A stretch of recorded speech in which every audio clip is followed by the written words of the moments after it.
Thank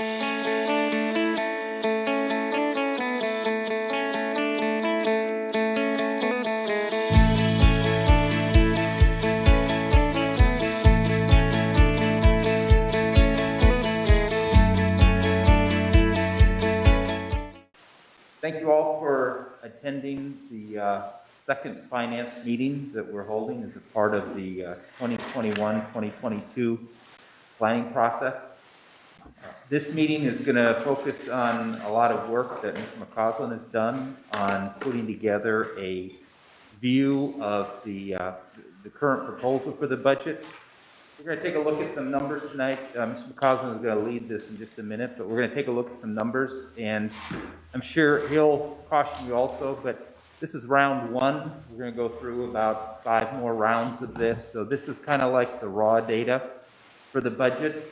So we're going to look at where this lands us in terms of a balanced budget. We're going to talk about some of the areas we should look at to further reduce expenses, also what some of the possible millage rate options are also. But Mr. McCausland is going to lead us through this, and I think the board will have questions at any time. I mean, just stop Mr. McCausland and ask him when you have questions on the data. So, Doug, I'll turn it over to you. Thank you, Mr. Christensen. Yeah, please stop me at any time if you have questions. I'll try to give you an answer. If I don't have the answer, I'll certainly find out the answer for you.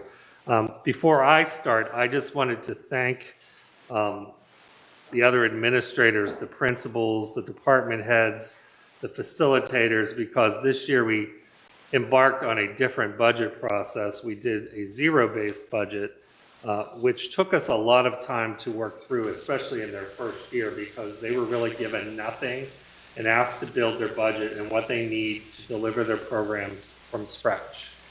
I think you'll be pleased with the initial results, but again, this is a work in progress. Tonight's preliminary budget is just the first step. You will not need to present a proposed final budget until May. So there's still a lot of time to work and change, and this will probably be changing on a weekly, if not daily basis from this point on, now that we have the things in place to manage it. So with that said, we'll move forward. I thought it would be nice if we stopped and we looked a little bit at some of the financial projections on where we're at this year and where we expect to end up this year. Because when I do a budget, I don't like to do budget to budget. I really think it's much more valuable to see where your actuals have come in every year over time and where you think you're going to end up this year, rather than comparing it to prior year budgets, because budgets are our best guess at the time. They're money management tools for us, but they don't really depict where we actually spend the funds in the end. So I always try to build budgets with actual expenditures in mind. Mr. Carlson, I guess, just interrupt 1 second. Is the presentation or the slides being shared out right now over WebEx? Okay, perfect. I just want to know if we were projecting the room or the slides. So we're projecting the slides are being projected. Perfect, thanks.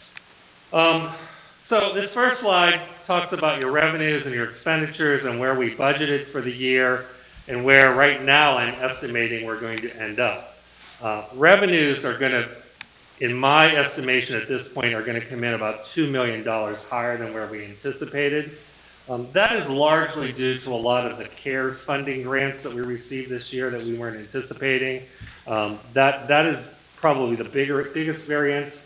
The other places I see variances are that you have a substantial amount of excess money sitting at the state that has never been drawn down. So Ms. Copey and I are going to start the process of drawing some of those funds down from the state. So that's going to create a little bit of a windfall for you this year, as well as next year in your budget. We also had an increased amount of delinquent collections this year, as well as a slightly higher earned income tax collection, which I know people were concerned, and maybe they were conservative in budgeting for EIT because they weren't sure what the impact of COVID was going to be on earned income tax collections. But at this point, we're pacing well above where we were prior. So, it looks like we're going to come in from budget to actual closer to where we have been in the past. So we're creating a variance in your budget. So I do understand the CARES, it's the pandemic relief money, Right. but I'm not as clear on the access funding that we haven't been drawing on. The access money is populated by when special needs students are provided services. Our paras and our teachers submit reports and timesheets, and we do quarterly reports on that. And it builds up a source of funds that can be used for special ed over time. And that just builds up in a pot at basically Harrisburg. And you can draw down those expenses to help cover some of the costs in your budget from year to year. I don't know why, but that money hasn't been drawn down in the past. Some districts like to build it up over time a little bit so they can use it to help their budgets in times of crisis. I try to keep those look a little more moderate. It's nice to have a little reserve, but I don't think you should have an absorbent amount of money sitting there. So we're going to start the process of drawing some of that down. Do you have an estimate what the balance is on that? I don't know the exact balance, but I can get that for you. Ms. Copey manages that more than I do on a day-to-day basis. But yeah. Do you know when the last time we actually any money was drawn from it? The year. I that it was- don't know, but I can find that out. Okay. But I think it's been several years. It's been at least 3 years, I believe. Okay. Thank It you. might have been more. Okay. So is that kind of money that the state just holds for us?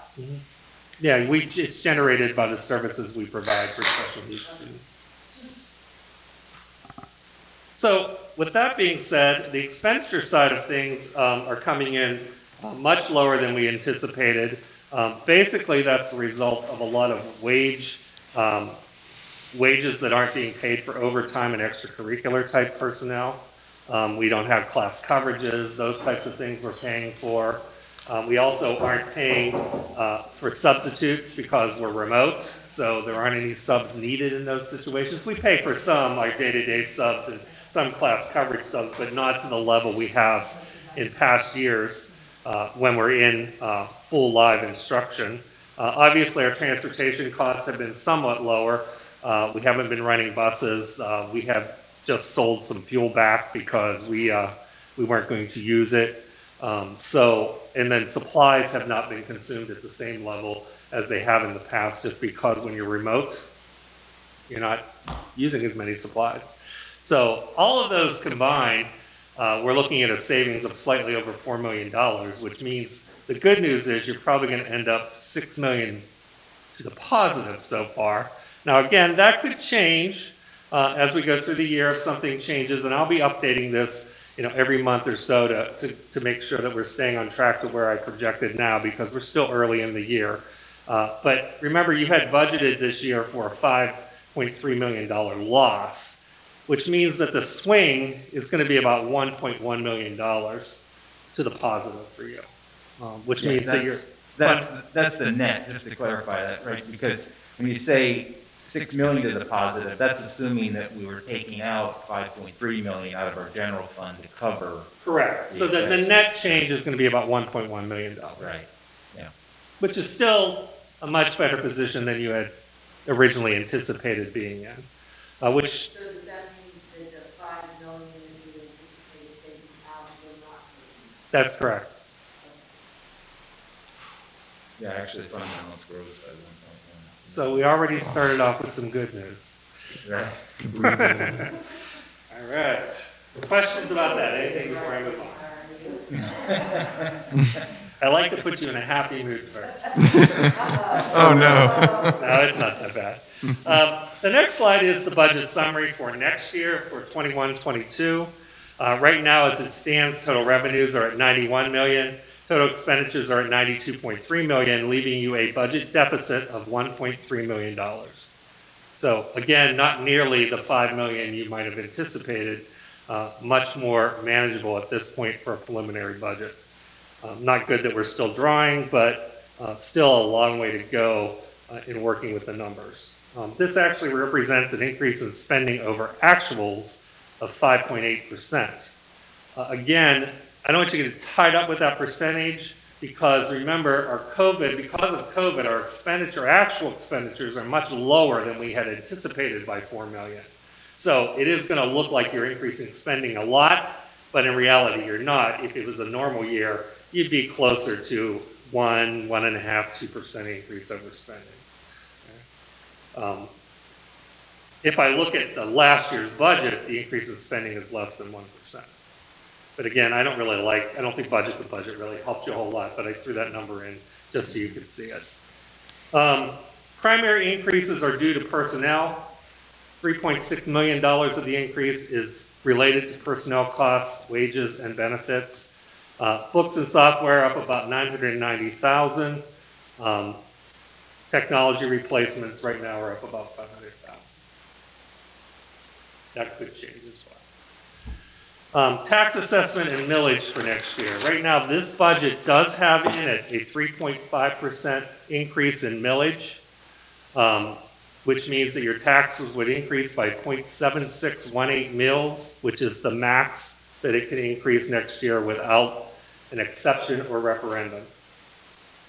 I did want to let you know that there was a slight tax assessment increase of about 0.8%.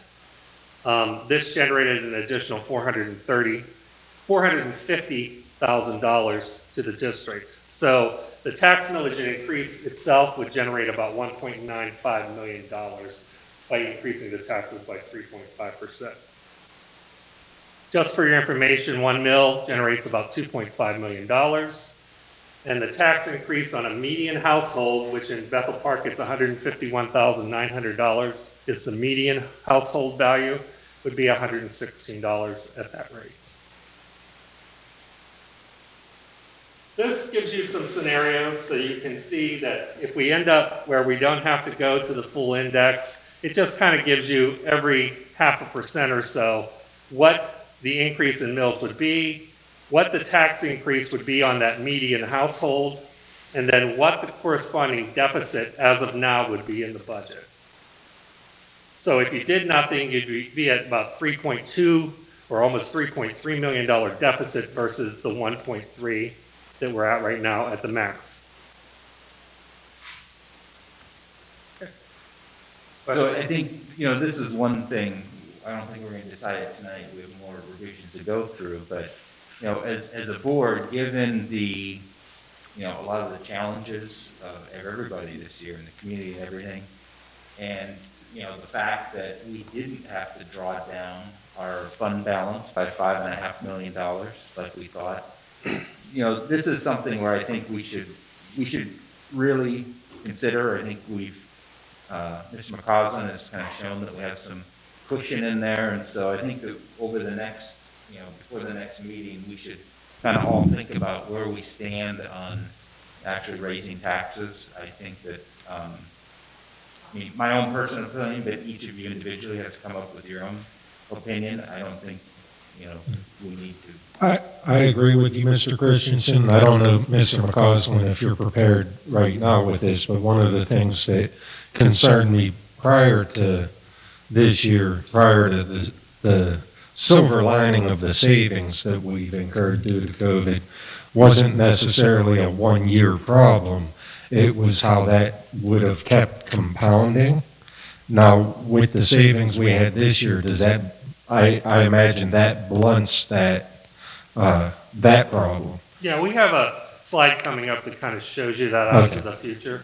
We can talk about that, but it's a good question. Mr. McCausland, if anybody's paying attention, the houses in Bethel Park that go up for sale aren't even lasting a day for sale. So could we will that also have an impact?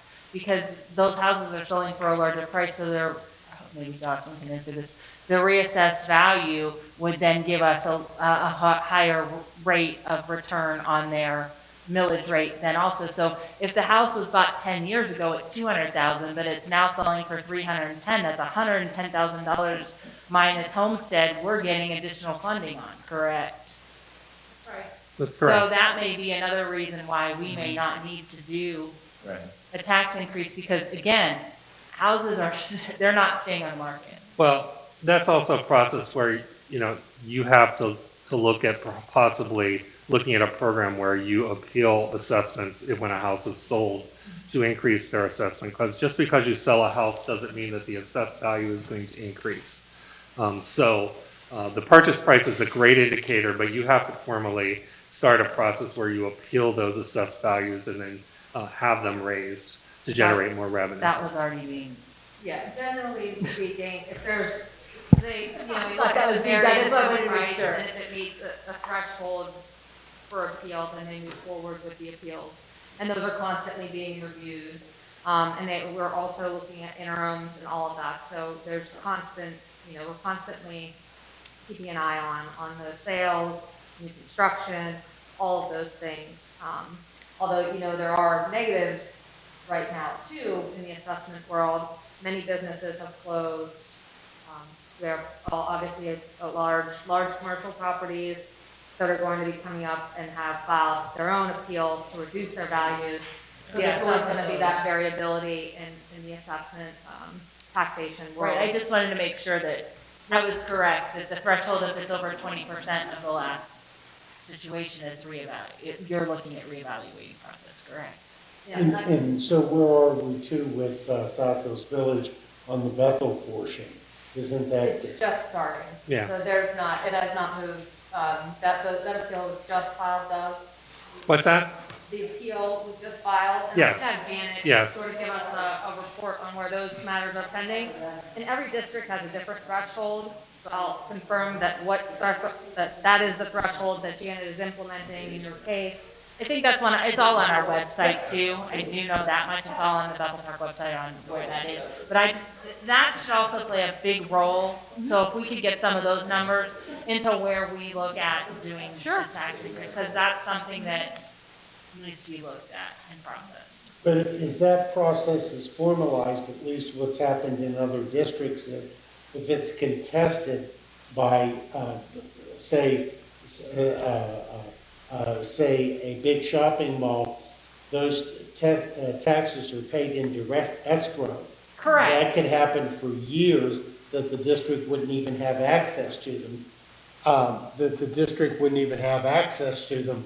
So I would, But the housing I would ones go are- slow on this consideration. Don't let the short-term good news, No, I no, mean, I'm really saying think it that- through. The housing, the larger corporations take a long time, we all know that. But Jocelyn, those housing ones should not. Nope, I'm send Janet a message now, look for, so she can sort of track what has happened. We just took it over, so there's, we don't have a lengthy amount of data, but we can certainly get you with up-to-date data where we Right, are right yeah. now with appeals being filed going forward for this year. So And I'm well Allegheny aware. County is at 100% assessment, but in communities, other communities too, they did kind of a taxpayer relief thing, because when they saw what happened with some of the homes and the enormous jumps that people were not prepared for when they bought it, they did give them some relief. So I would just make sure that this millage scenarios, you would think it through very carefully, because the millage impact at even 3.5 is going to be a considerable help to the district moving forward. Just to backtrack on a question, Ms. Kofi's listening, so she's texting me. The last time access funds were drawn down was 2012, and there's about $700,000 sitting at the state. What is typical for a district to draw out? Is it a little bit every year, every other year? It varies. I've been in districts where we draw down the majority of what we have every year. Other districts have held it for some time and then draw it down, but I mean, I've seen both. I would suggest you draw it down much more frequently than that. I wouldn't like to see much more than 100,000. And that money would be spent on special education students, correct? Yeah. Yeah, I mean, but it's not like it's a slush fund, because you have to spend it on specific things, right? Yeah, So it's that's not true. just a, yeah. Yeah, you can't spend it on communication. No.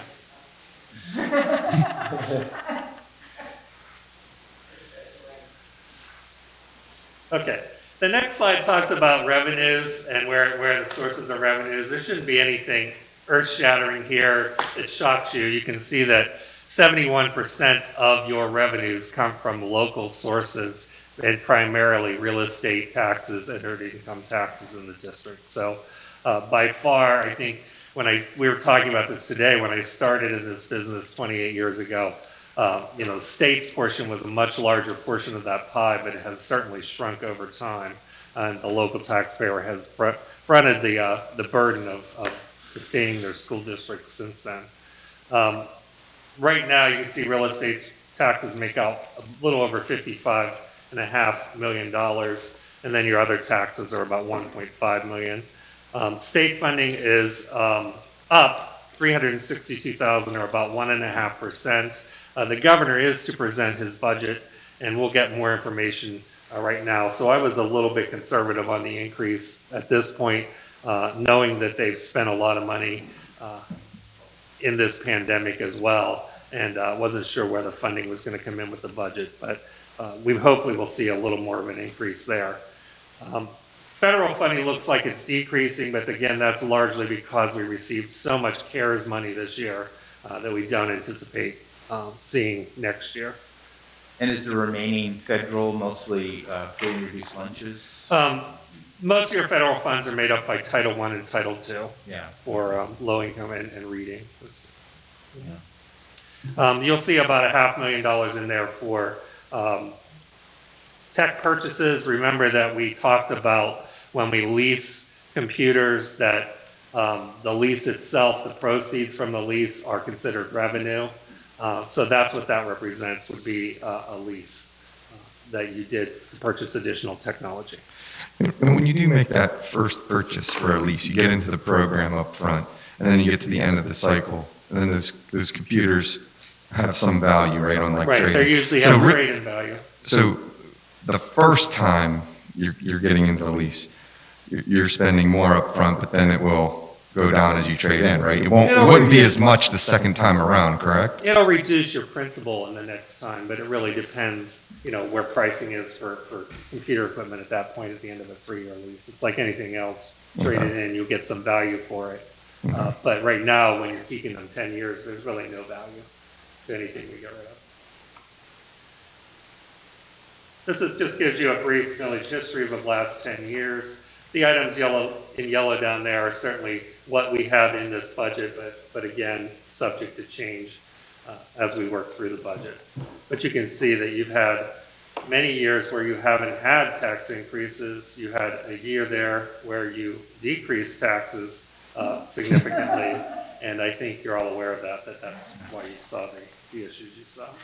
And then the drop in millage in 2013 to 2014. That was was probably because a of the county reassessment. reassessed. It was a countywide reassessment, so Right. it reset the whole millage. That's correct.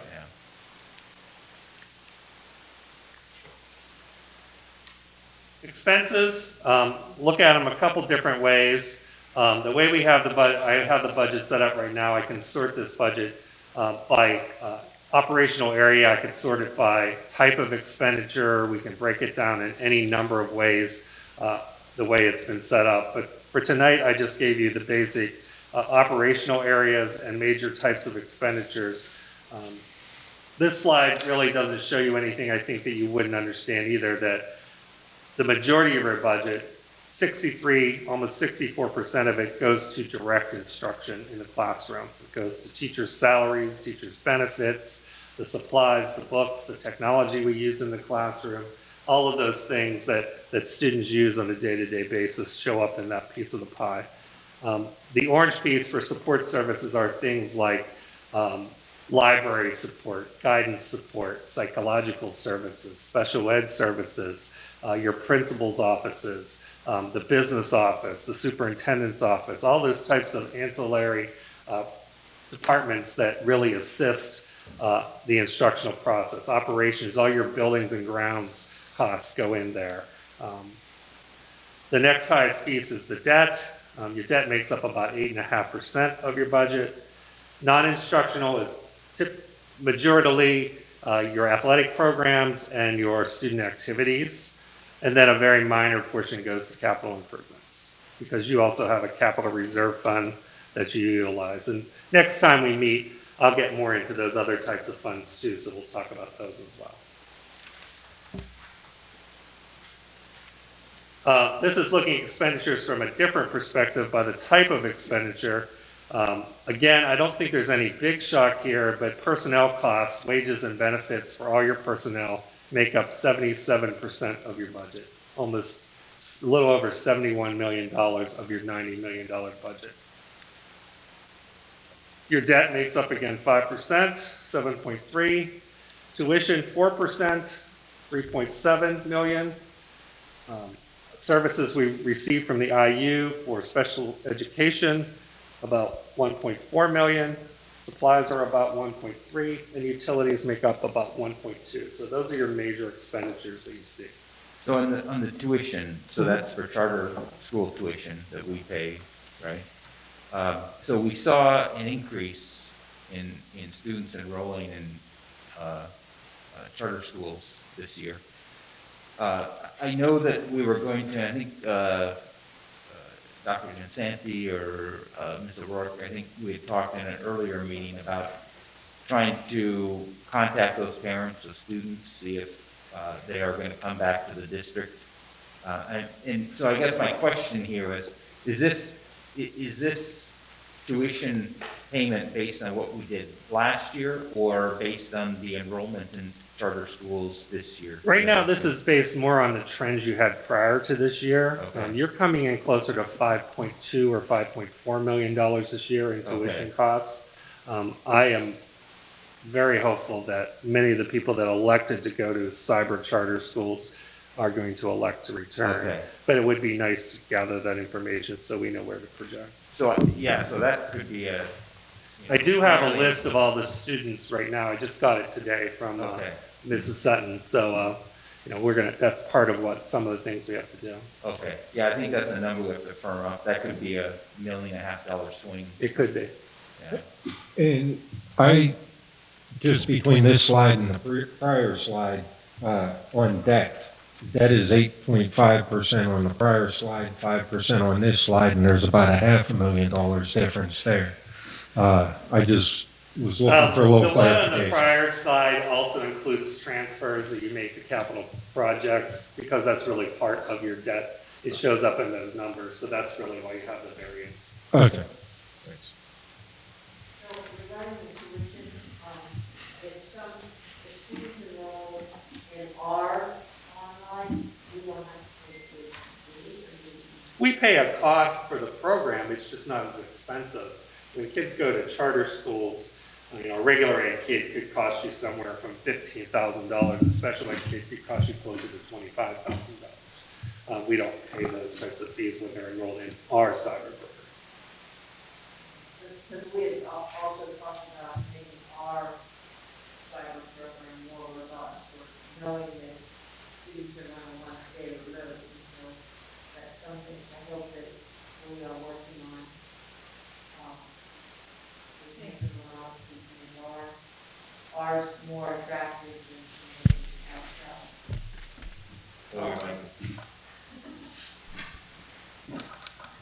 Just hoping that we can make our internal cyber school more robust for appealing to students to come back into our school system, so that we're not we're not pushing the money out, but we're keeping it inside. Agreed. Yeah, so if we could just make a note to try to get a little bit more clarity around that before the next time we do a review. Sure. Let me just make a very brief comment. Doug and I discussed that today, and you picked that up immediately. Barry, if we could cut that in half, that would, just as you suggested, that would take care of a lot of the deficit that we are experiencing. We have called Brian in. It's not the end of the conversation about making the program more robust. He said the issue that he frequently faces is he doesn't find out that these kids have gone to cyber school until they're enrolled, and then at that point, they're reluctant to come back right away. So probably one of the things we need to think about is getting some literature and advertisement out there earlier that says, look, if that's an option, and there are some legitimate reasons why a parent might choose a charter school for their child, we can meet that need. And there are advantages to being in the Bethel program. So I think you're right on target with that. Well, and I think there's kind of the current state where people just go to a third-party charter school. We have our own. But we've just been through a year of our own remote learning, which is a kind of a charter school program.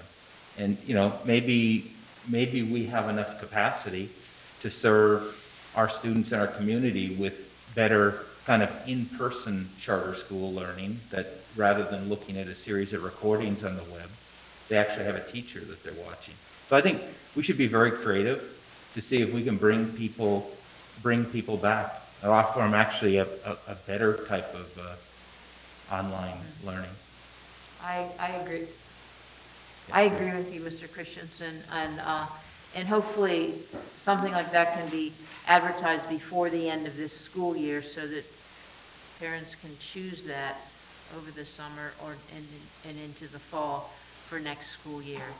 Because if we just work on it over the summer and have it available in the fall, parents will already have enrolled somewhere else. So we have to prioritize that for something this spring.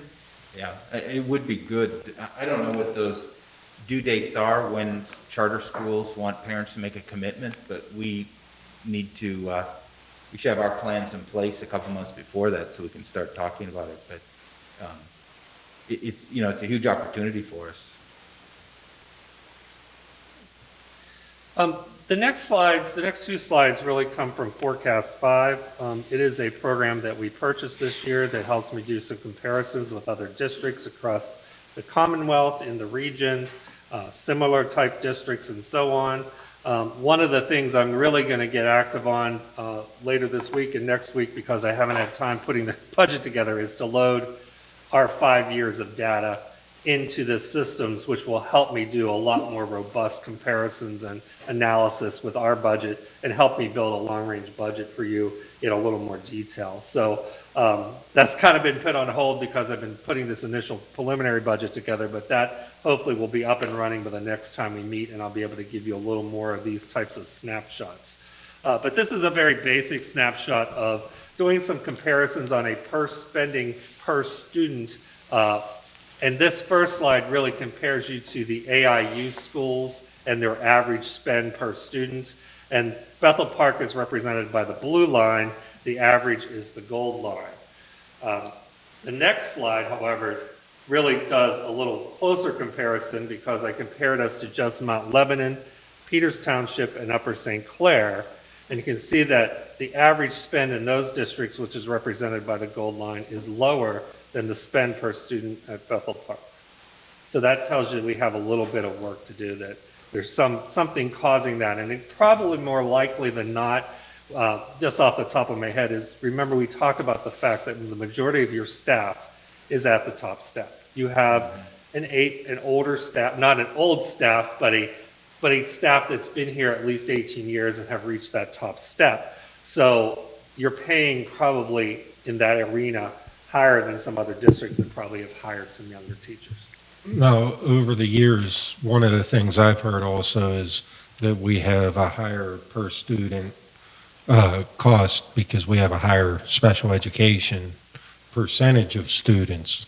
Do you see that as part of it, or is that something in the future? That's part of the point of this program. We'll be able to pull those types of things out and see and do some comparison on those types of detailed type of expenditures.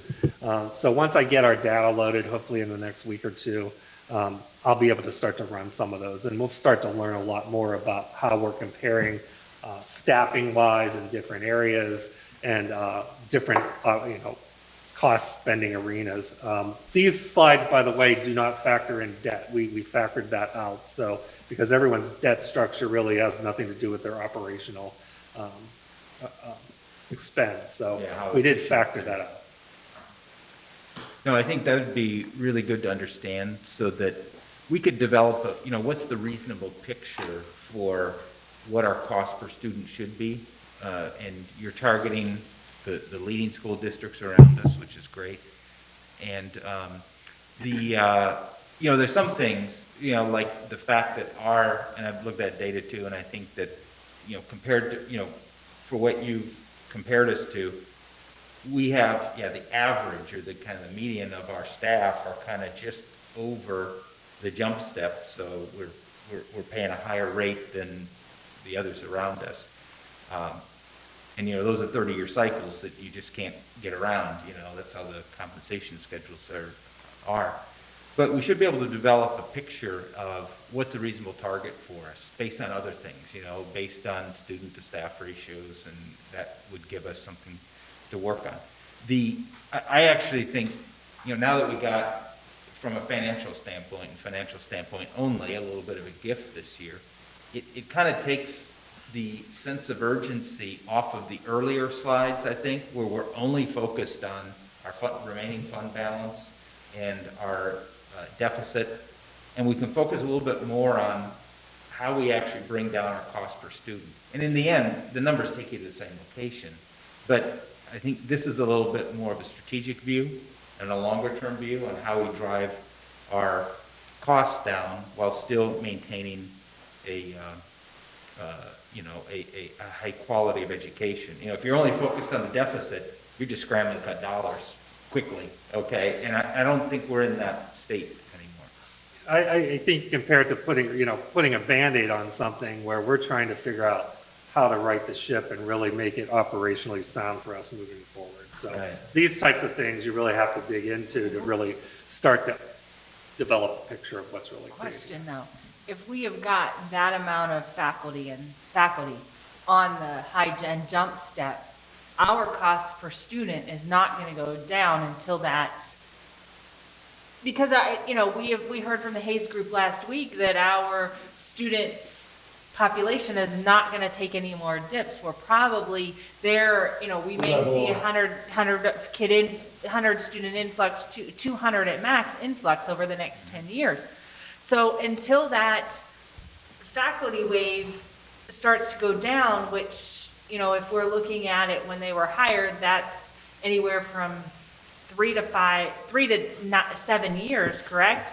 Our student to faculty ratio of cost is not going to take a significant hit because 60-some% of our budget is still faculty, correct? There's no doubt about it, but there are a lot of factors to look at when you're looking at those types of things too. I mean, part of your feasibility study that you're probably going to be getting is, where do you want your class sizes to be? Do you have the right student to teacher ratio for some of the programs you have? So in isolation, yes, I would say you're correct, but this doesn't work in isolation. You've got to work it from many different levels to Correct. figure That's what I out wanted to make sure we were doing, but Yeah. in the broad sense of things, we're going to dwindle it down a little bit, but not huge amounts because that's not going to happen until. We have done some preliminary look at the staffing, and we do see that there's a large group of your teaching staff, for example, in 3 years that probably will be eligible to retire. So there is a pretty large chunk right there. So it does present an opportunity down the road, but you want to make sure you have a good handle on where you want to go and I think that's part of what this board's getting at with their strategic plan is developing things that are in place so that when it happens, we know how to react to it. Okay, I just wanted a clarification that Yeah. everybody. Nothing's an easy fix. No. The next slide talks about your fund balance. You can see that your undesignated fund balance is about 7% of your expenditures right now, or about 6.8% is where we're expecting to be. You do have some committed fund balance for retiree benefits and capital projects sitting out there, as well as some assigned fund balance numbers. And I'll talk about those a little more specifically in another slide. But this slide is just to illustrate to you the fact that you are adding to your fund balance from 15, 16, 17, 18. Then you started to take a dip in 19. You were expecting another big dip this year in 2021, but again, we shared that good news on the first slide. So you were trending downward and we continue to trend downward into the future unless we either change the revenue or the expenditure portion of your budget. So that's kind of where you're at. Nothing earth shattering there, but this kind of gives you a look at where you stand. So, well, I think I'll let you go over the next slide first. Yeah, the next one talks a little more specifically about fund balance designations. For 2021, at the end of this year, this is what we anticipate you to be at with fund balance. We'll have unassigned fund balance of about 6.9 million, almost $7 million. That number can be used for any purpose if it's unassigned. It just cannot exceed 8% of your expenditures. You typically have about a little over $1 million in non-spendable fund balance. That number represents prepaid health care because we pay healthcare premiums 1 month in advance. And then we also have some inventories that are included in that number. So that number doesn't change a whole lot from year to year. It goes up maybe slightly because the premiums go up, but it's usually pretty consistent. Currently, you have committed fund balance in 4 areas, and it does require board to take action to commit or uncommit funds for a specific purpose. Remember that I had you commit some fund balance for legal trusts that we had to settle. So we're anticipating some of that money is being spent down this year. We're only anticipating about $3,000 left at the end of this year. You have $250,000 set aside for retiree severances right now. These would be severance payments to employees when they retire. You have $900,000 there for tax refunds. Typically, you see that number sitting there if you're in a reassessment period because you don't know when you go through a reassessment how many tax appeals are still out there looming when you set a budget. I'm sure that that's probably when you set that commitment. But we haven't had a reassessment now for several years, so I'm not sure it needs to be there or it needs to be that large. It's nice to maybe have a little cushion if you have a major industrial or commercial building that's going to get reassessed that could affect you, but I'm not sure you need to have that level in a non-reassessment year. My question is, we were just talking about it earlier with the South Hills Village situation. Is that a proper amount to be having sitting there with that situation going on with the asking for a reassessment of that situation?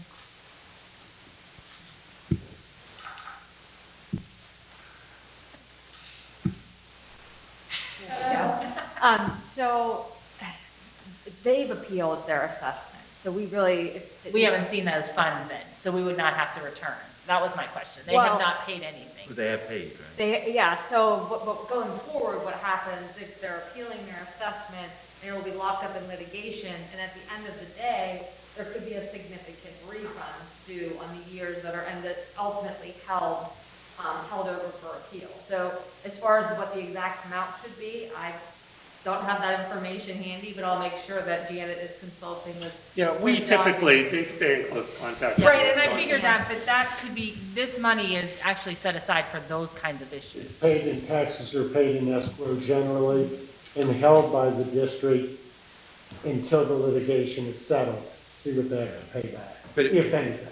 based on their appeal, we should be able to estimate what our potential risk is, right? I mean, Once we have a valuation on what Yeah. someone's giving us, but we haven't seen Yeah, that. we haven't Okay. seen. Okay. I think as far Oh, as- they didn't produce that as a part of the appeal, any, Yeah, we don't have any of that yet. okay. Okay, So I I think thought it's we were probably sorry, premature I thought we to- were further along. To judge, and again, a lot of these changes have come on very recently, and we don't even know the extent of their loss.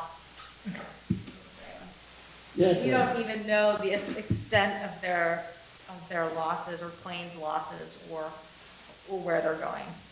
So Okay. as soon as we have that information, we'll be better prepared to discuss it and make sure that Doug can apply any changes to the planning process necessary. Okay. You also have committed fund balance for retiree benefits. I'm assuming this was probably set up as many districts did when the PSERS rates were starting to skyrocket, and so people put aside funds. It looks like you clearly have not dipped into them or used them. Right.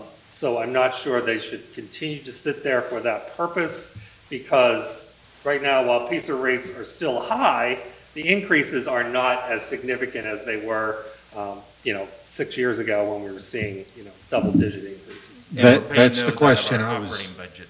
That's the question I was waiting to ask. Okay. So with that said, that's retiree benefits that were set aside in anticipation of spikes, to blunt the spikes, not what we pay in our annual budget normally, correct?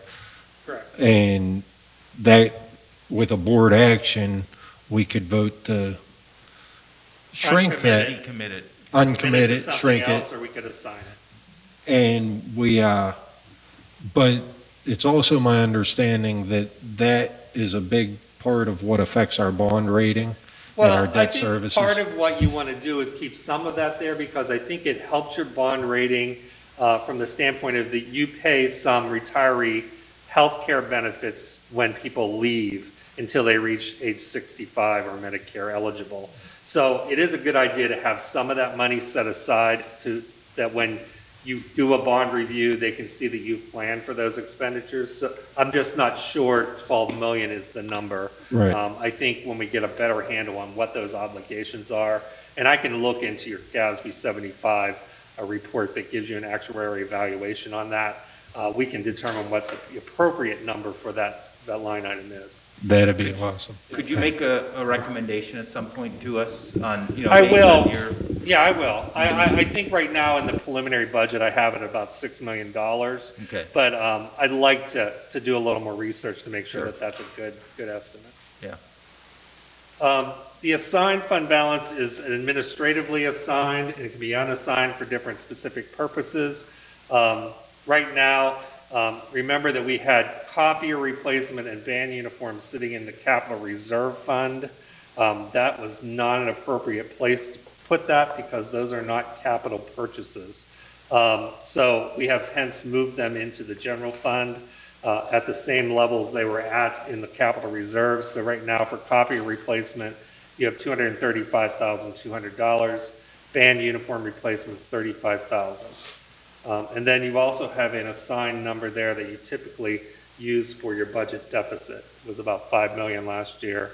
Currently just sits at 3 million. It was a plug figure as of now. So. Okay. So we could have some discussion through the spring on what's appropriate, where we want those things to be, how you want them committed, how you want them assigned, as we get a better, clearer picture on where we're going to be. A few long-range assumptions. I haven't done much, and again, I think we can make this much more robust moving into the future as I get Forecast 5 loaded and up and running. But for now, a simple long-range forecast, I used these assumptions where I increased the millage at the PDE index for revenues. I also assumed there would be an assessed value increase of about 0.5%,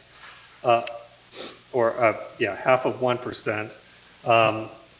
And expenditures were increasing annually at 2%.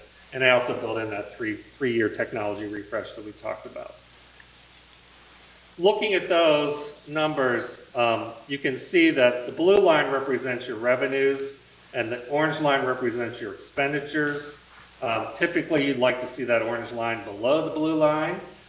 You can see in 1920, they crisscrossed and you had substantial deficits in the current year. Going into the next year, and those continue ever slightly but decrease until you reach the 24-25 year at the projection level. So over those next 4-year period, you would plan to spend out about $3.3 million of your fund balance at the current projections.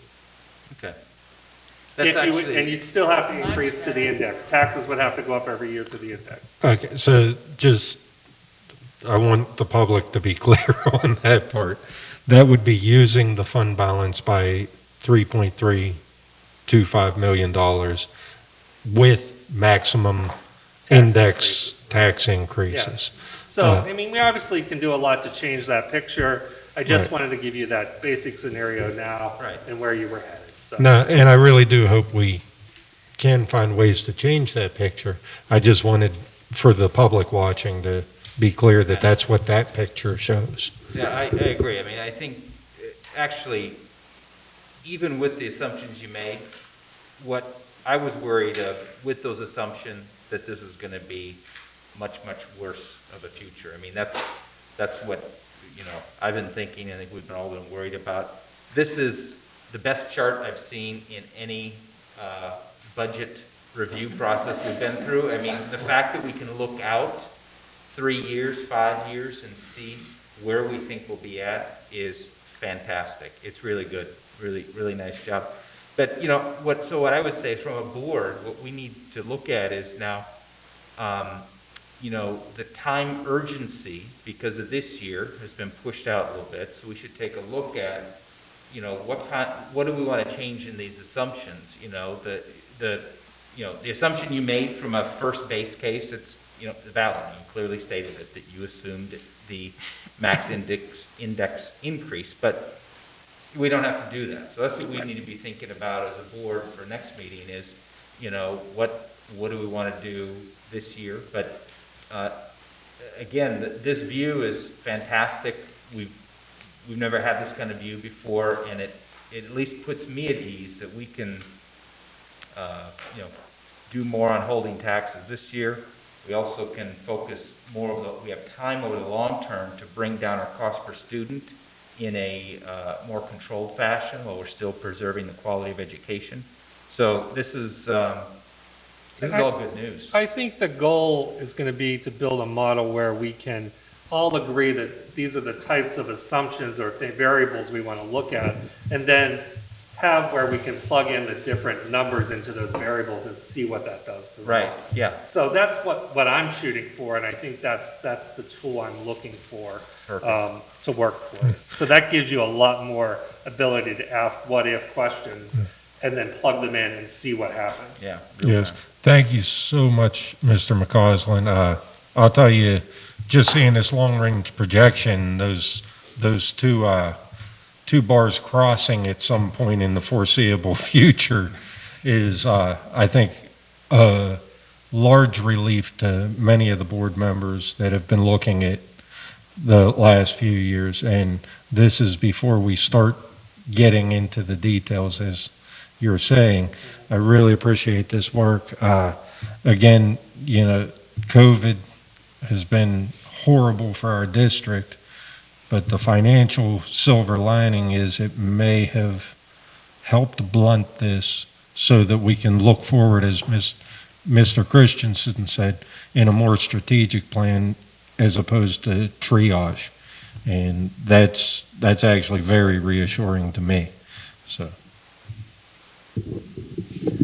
Okay, this is just a final summary of everything we talked about, again, where we are right now with revenues and expenditures, the utilization, and then the breakdown of fund balance on where we expect to be. So for the end of the 21-22 school year. And then where we still have to go, again, I think we've already talked about it. We're going to be working on this all through the spring. Our proposed final budget will not be presented until May, unless we feel comfortable and we'd like to present it a month earlier in April. Who knows what type of progress we'll make. We have that option if we choose. Final adoption of the budget has to be done before June 30th of 2021. I'm sure we'll make that. And then we will be putting this preliminary budget available to the public for inspection on our district website, and we'll be advertising its adoption at our next board meeting. Good.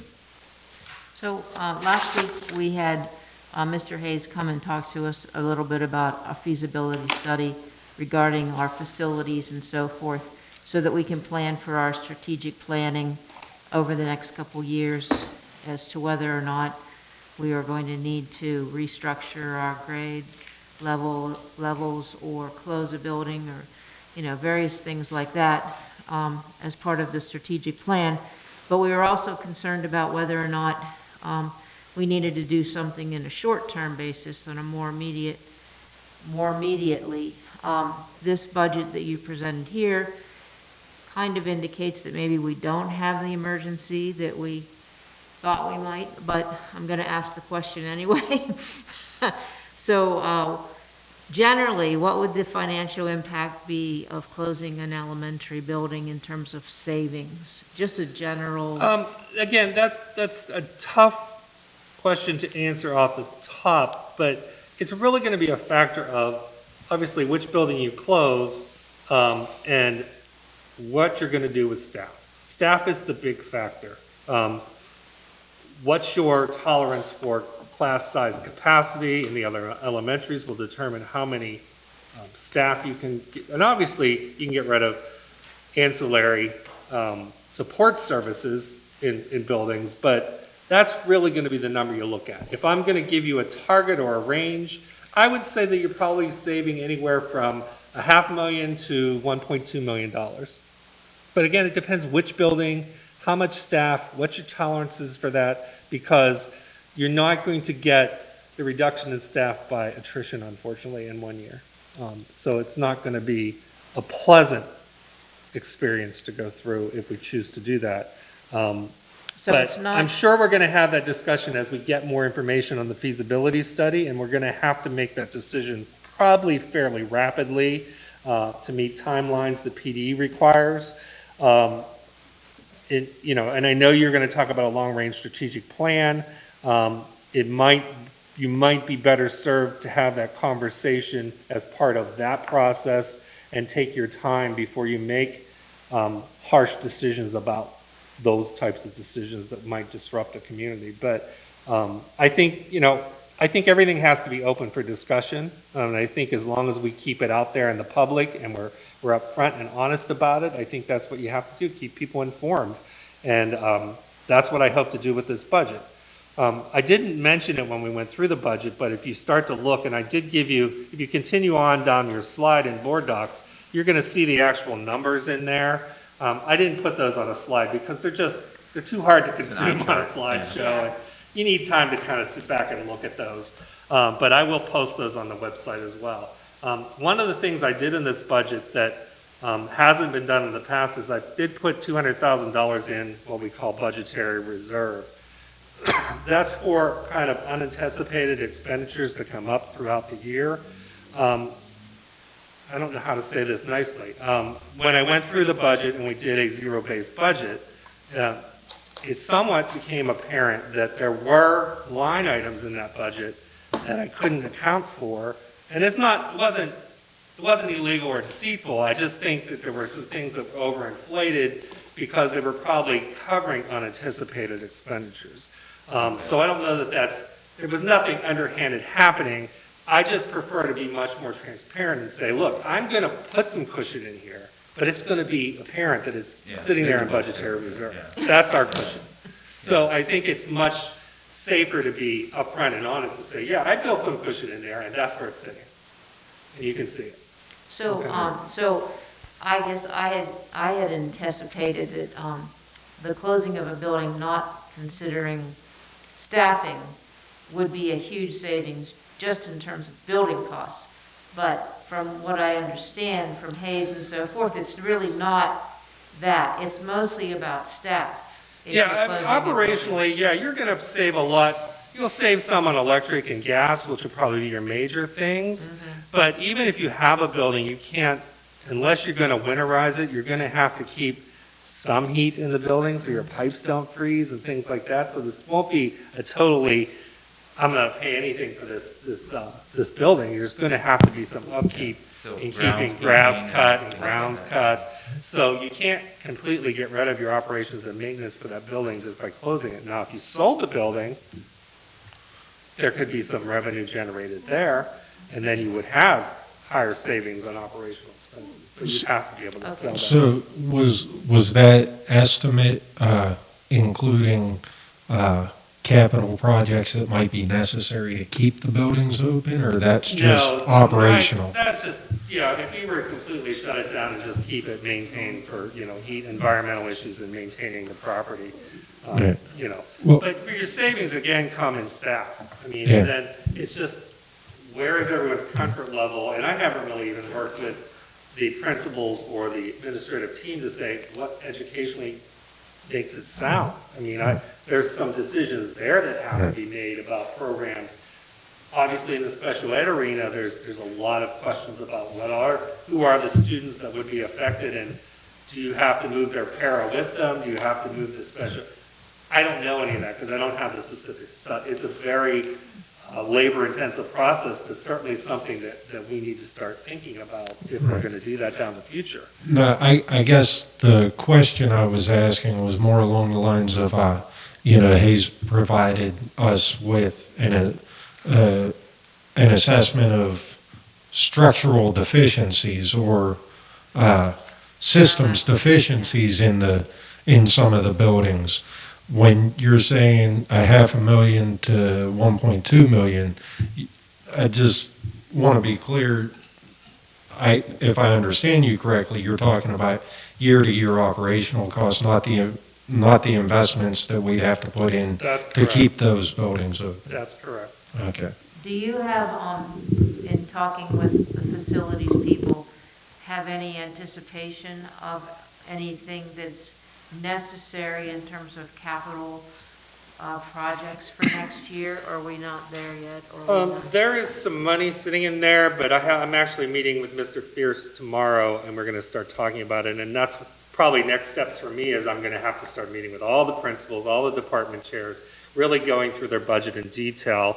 I didn't talk a whole lot about how we got to these numbers, but this year I said, everyone had to start from zero, but everyone got a series of spreadsheets from me, and they had to actually list items in their budget of what they were doing and what they were purchasing, not down to the pencil, but I mean, generally these types of classroom supplies, if they were buying major pieces of equipment, they listed that in their budgets.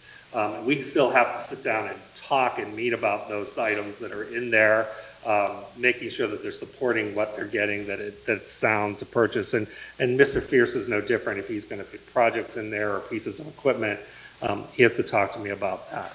But those all build into a master budget that I have, and that's how I built the numbers tonight. So.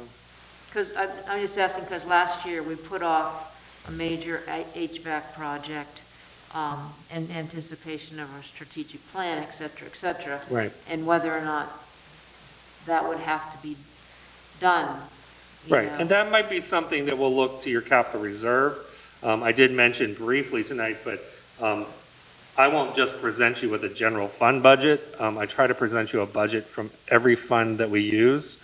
So I'll be working with Nick and Mr. Kramer to talk about those types of things and what things belong in the capital reserve. So you'll get a summary of that as well before we get to the end of the year. I'll talk the same thing with food service and Mr. Consolmagno and where we're going to go with food service and laying out a budget for that. And then we'll do a little bit of work with student activities as well. I don't know if I'll get to it this year because we're in COVID, but I generally like to work with the kids and help them build their budget. It's a good learning process for them. It's fun for me. And they get a good experience on, oh, well, this is what we have to plan for. This is what we're going to do. So that they understand that there's some planning into how we're going to spend our money and what we're going to do with it. One of the things with student activities, and it's a minor amount of funds, but especially with middle school kids that raise money, I find a lot of times they raise the money in seventh grade when they're there, and then they're off to ninth grade before they actually have a reason for spending the money. And the kids that raised the money never got to benefit from the money. So part of the process is to teach them about why you're doing the fundraiser and what do you intend to spend it on so that the kids that raise it can benefit from it. So Right. a lot of those things are fun for me, and I like to do that from that standpoint more than anything, but not sure it's going to happen this year with COVID, but hopefully next year I'll get to do that. But definitely I'll be showing you those other funds as well. Thank you so much for everything tonight. That's it for me. Okay. Do you have any other questions? No, I just want to say thank you, especially as a parent. You've brought relief to me tonight. Just for all of the hard work. Thank you very much. You're welcome. Yeah, I agree. This is the second budget I've sat through. Some of us are starting our second year here. This is the detailed budget. This actually didn't have a lot of questions because we were able to go through it. And even the small ones that you can't see online, we're able to answer the questions. So thank you. Yeah, and if you look at the numbers and something stands out to you and you have a question, just shoot me an email or give me a call. We'll find you the answer because I'm going to be digging and finding questions too because it's my first time here at Bethel Park, so I'm learning too. As I look at numbers and something's odd, I'll say, well, wonder what's going on there. And so I really haven't had the time. That's when I start to have fun, as I can start to dig into the budget, which is kind of sick, but it's when I really start to find out what's happening in It's a why we're so district. happy that you're, Yes. you're our finance My guy. question is though, how much tighter are we going to get on these final numbers? I don't know. I mean, we'll probably get tighter on the expense side. The revenues, I don't know if I'll get much more, much more aggressive on where I am Yeah, the with expenditures, it. I think, is where it am, Yeah. I was to try Oh, yeah. to see how much we're going to tighten up there. Oh, I certainly Yeah. think we have room to tighten up. Okay. Yeah, this is first go around, and I think we're in a much better position than I thought I was going to be when I started putting this all together. So I was pleased with that. I think it really is a result of the zero-based budget and starting to recognize real Oh, I quickly to me that, wow, that number was out of whack before. And Right. I could see a lot of those very quickly, but now I get to spend time really digging into the detail of it. I agree, and I think it was a learning experience for a lot of our administration too, on what is needed compared to what was always. Right. And I think we need to look at what is needed for the students and the staff. And I think it goes back to the budget type thing. Like, we always had that in our line item, so I'm just going to order it again. Right. And up But you it a have no little. idea what it's used for. So, I mean, that's not really the way you need to think. Thank you. Yeah, it's a great approach, and I think that, like I said before, the picture's better. It's still not perfect. I mean, No. it's not great. I mean, we're still in a deficit spending situation. Our cost per student is still higher than leading districts around us, but we should have a sense of urgency, but the urgency to solve that problem, we don't have to do it. We can do it with some intelligence over a longer term and reduce our spending cost per student while still maintaining, a focus on education. So, I think Ken used the right word. We don't have to triage, we don't have to panic, so we can do this in the right way. So, like I said, also, being able to have that at least, and I know this isn't going to be 100% accurate, nobody's ever asked for it, but you've given us a picture of what the future looks like, which we've never talked about in these budget planning meetings, and that's fantastic. Thank you. You're welcome. You did a fantastic job. You've been here, what, 4 months? 3 months? 6 months, okay. Sorry. It's gone so flies. fast, yeah. But you've done a fantastic job putting this together, introducing this whole zero-based budgeting process, something, again, never been done before. Great job. Thank you.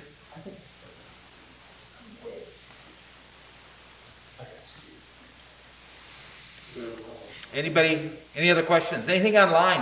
Mr. Spaguzza? Who else is on? I think just Mr. Spaguzzi. I'm good. Doug, I really appreciate that. That was very, very helpful. Thank you. You're welcome. Mr. Hayes is on. Okay. Good, okay, well, we can close the meeting, we don't have to adjourn because it's not a voting meeting, I guess, or a vote, so we can just end it. Thank you very much. Thanks, everybody in the community for attending. And, when will Doug, roughly, we'll be meeting again in about a month and a half, something like that? Probably mid to late March is probably when Okay. I'd say we need to meet again. Very good. Yeah. Okay, thank you. Thank you, everybody.